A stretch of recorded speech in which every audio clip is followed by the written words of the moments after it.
और इसी बीच बड़ी खबर है, आज लगातार चौथे दिन राजस्थान हाईकोर्ट को मिली है बम से उड़ाने की धमकी। राजस्थान हाईकोर्ट को आज छठी बार बम से उड़ाने की धमकी दी गई। मेल के जरिए हाईकोर्ट को ये धमकी दी गई है, बम से उड़ाने की धमकी। दरअसल 31 अक्टूबर के बाद हाल ही में 5 दिसंबर को भी धमकी दी गई थी और उसके बाद फिर 8, 9, 10 और आज 11 दिसंबर को भी मेल के जरिए फिर से बम की धमकी है। राजस्थान हाईकोर्ट को ये धमकी दी है और प्रशासन सुबह 6 बजे से करवा रहा है सर्च। आज सुबह ही हाईकोर्ट परिसर का एक बार पूरी तरह किया जा चुका है सर्च। और देखिए, चुनावी माहौल है, चुनावी माहौल को देखते हुए हाईकोर्ट प्रशासन पूरी तरह से सतर्क है। तो लगातार चौथे दिन राजस्थान हाईकोर्ट को बम से उड़ाने की धमकी मिली, ये इस वक्त की बड़ी खबर है।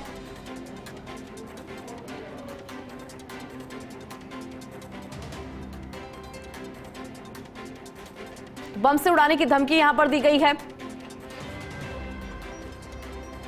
मेल के जरिए हाईकोर्ट को बम से उड़ाने की धमकी दी गई। राजस्थान हाईकोर्ट को आज छठी बार बम से उड़ाने की धमकी दी है। मेल के जरिए दी गई हाईकोर्ट को यह धमकी 31 अक्टूबर के बाद हाल ही में 5 दिसंबर को भी धमकी दी गई थी। फिर उसके बाद 8, 9, 10 और आज 11 यानी कि चौथा दिन लगातार यहां पर चौथे दिन धमकी दी गई है। एक तरफ चुनावी माहौल है तो दूसरी तरफ देखिए सतर्कता पूरी तरह से यहां पर अलर्ट भी है। हाईकोर्ट प्रशासन की बात करें तो सुबह 6 बजे से सर्च अभियान यहां पर जारी है। आज सुबह ही हाईकोर्ट परिसर का सर्च हो चुका है, पूरी तरह से सर्च किया गया। चुनावी माहौल को देखते हुए हाईकोर्ट प्रशासन भी पूरी तरह से सतर्क है। लगातार चौथे दिन यहां पर धमकी मिली है, बम से उड़ाने की धमकी राजस्थान हाईकोर्ट को मिली है। चलिए इस खबर पर ज्यादा जानकारी लेंगे, हमारे सहयोगी कमलकांत लाइव जुड़ गए हैं हमारे साथ। कमलकांत, देखिए लगातार चौथा दिन है और धमकी यहां पर मिल रही है, तो वहीं राजस्थान हाईकोर्ट की बात करें तो चुनावी माहौल भी यहां पर नजर आ रहा है। क्या अपडेट आपके पास?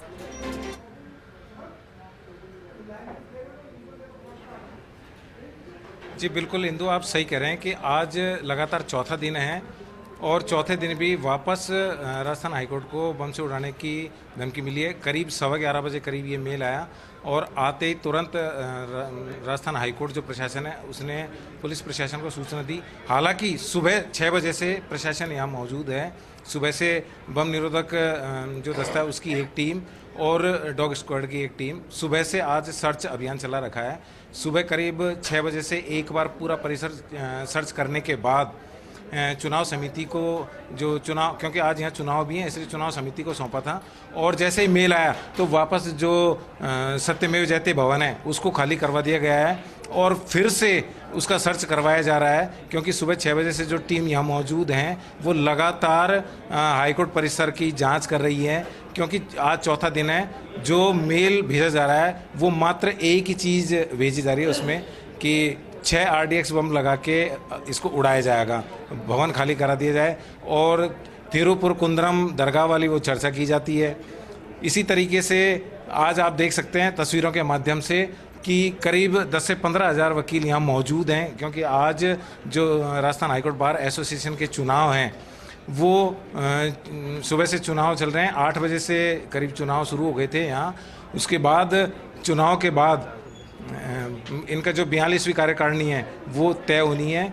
लेकिन पिछले 4 दिन से राजस्थान हाईकोर्ट प्रशासन भी मुस्तैद था क्योंकि रेगुलर मेल आ रहे हैं, तो इसको लेकर मेल को लेकर राजस्थान हाईकोर्ट जो प्रशासन है वो मुस्तैद था।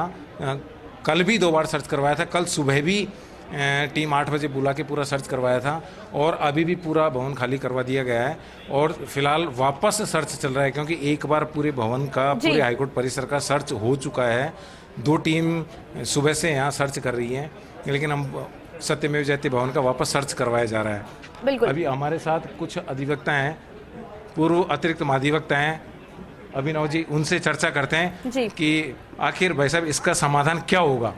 देखिए, ये तो पुलिस प्रशासन को देखना है। राजस्थान उच्च न्यायालय अपनी जो सेफ्टी प्रिकॉशंस हैं वो ले रहे हैं, परंतु एक बात तय है कि इन फेक या हॉक्स कॉल्स जो इतने दिन से मिल रहे हैं मेल के माध्यम से, उससे न्यायिक प्रशासन का बहुत बड़ा नुकसान हो रहा है। और राजस्थान की जनता पिछले 4 दिन से, और जयपुर में चूँकि सबसे ज़्यादा लिटिगेशन इस वक्त प्रिंसिपल सीट से अपेक्षाकृत ज़्यादा है, तो लिटिगेंट्स बहुत ज़्यादा सफ़र कर रहे हैं और इसको गंभीरता से लिया जाना चाहिए। अभी वकीलों के चुनाव भी चल रहे हैं, वोटिंग तो बदस्तूर जारी है, लेकिन जुडिशियल वर्क सस्पेंड हो गया है।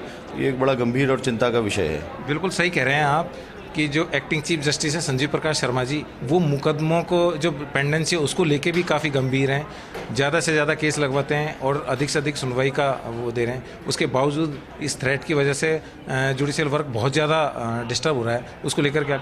देखिए, ऐसा है, इसके लिए प्रिकॉशनरी मेजर्स तो लेने पड़ेंगे। अब समय आ गया है, क्योंकि ई कोर्ट्स का प्रोजेक्ट हमने चलाया था ऑनरेबल सुप्रीम कोर्ट ने, उसके बाद प्रेसिडेंट सीजेआई साहब ने भी एआई को भी इंट्रोड्यूस कर रहे हैं इस ई कोर्ट्स के अंदर। अगर ये फाइलें डिजिटल रहें और रिमोट डिस्टेंस से भी जजेस अगर सुनवाई कर सकें, ऐसी थ्रेट आज एक आई है, हो सकता है लंबे समय के लिए, कल को फ्यूचर में कोर्ट आ जाए। हमने कोविड भी फेस किया है और उसमें भी देखा था। तो अगर फाइलें डिजिटल हों और वीसी की फैसिलिटीज़ हो तो तुरंत प्रभाव से कोर्ट इलेक्ट्रॉनिकली रिज्यूम कर सकते हैं। ज़रूरी नहीं है कि फिजिकली हर बार जजेस रिटायर करें चेंबर्स में, वकील घर जाएँ और फिर उसके बाद में वापस कोर्ट रिज्यूम हो। अफेक्ट होता है सारा काम। तो एक वैकल्पिक चीज़ मैं ये भी कहना चाहूँगा कि ये इतना बड़ा इंस्टीट्यूशन है राजस्थान हाई कोर्ट, क्या देश में एक मजाक के रूप में नहीं लिया जा रहा कि डेली मेल करके? देखिए, ये तो पुलिस को देखना है। अब आप समझिए कि आज की तारीख में जिस इलेक्ट्रॉनिक मींस के माध्यम से इस तरीके की फेक मेल्स जनरेट की जाती हैं, उसके आईपी सर्वर्स वगैरह हिंदुस्तान में नहीं है। कोई नीदरलैंड में है, कोई स्विट्जरलैंड में है, कोई बाहर विदेशी देशों में है, जहां से डाटा के आदान प्रदान की कोई सुविधा कई देशों के साथ में नहीं है।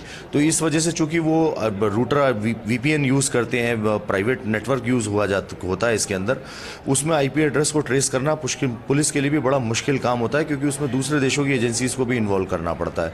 पुलिस एक प्रिकॉशनरी मेजर ले सकती है, वो अपना काम बदस्तूर पुलिस यहाँ लगातार कर रही है। आपने आज भी देखा होगा, सुबह से कॉम्बिंग ऑपरेशन चल रहा था। पूरी जो इंस्टीट्यूशन है उसको जगह जगह चप्पे चप्पे पे सर्च किया गया, क्योंकि आज वकीलों की तादाद कंपैरेटिवली हर दिन से ज़्यादा है और ऐसा नॉन प्रैक्टिसिंग वकील या चेंबर प्रैक्टिसिंग वकील जो है वो भी आज कोर्ट में वोट डालने आते हैं। तो संख्या 15-20 हज़ार के आसपास आ जाएगी। एंड होते होते करीब 30-40 हज़ार लोगों की संख्या हो जाएगी यहाँ पे। तो उन सबको देखते हुए पुलिस ने पूरी मुस्तैदी के साथ में अपना प्रयास किया कि इस तरीके की घटना कोई अवर्ट की जाए। लेकिन अब ये मेल्स हैं तो उसको थ्रेट को नॉन सीरियसली नहीं ले सकते, तो पुलिस अपना काम कर रही है। परंतु मेरा वही कहना है कि न्यायिक कार्य सफर न करे, उसके लिए एक वैकल्पिक व्यवस्था बनानी पड़ेगी। आज एक सिचुएशन है, कल दूसरी, परसों तीसरी, और न जाने कैसी सिचुएशन सब आए सामने। उन सभी के लिए हमें प्रिपेयर्ड होना पड़ेगा। देखो, ये बिल्कुल सही बात है कि राजस्थान हाईकोर्ट को आज छठी बार ये थ्रेट। बिल्कुल कमलकांत, आपने यहाँ पे जिक्र भी किया और साथ ही बात यहाँ पर आपने की है कि लगातार जो है यहाँ पर बम थ्रेट जो है वो मिल रहा है। वैकल्पिक व्यवस्था की बात भी यहाँ पर रखी थी। बहुत शुक्रिया कमलकांत, जानकारी और तस्वीरें साझा करने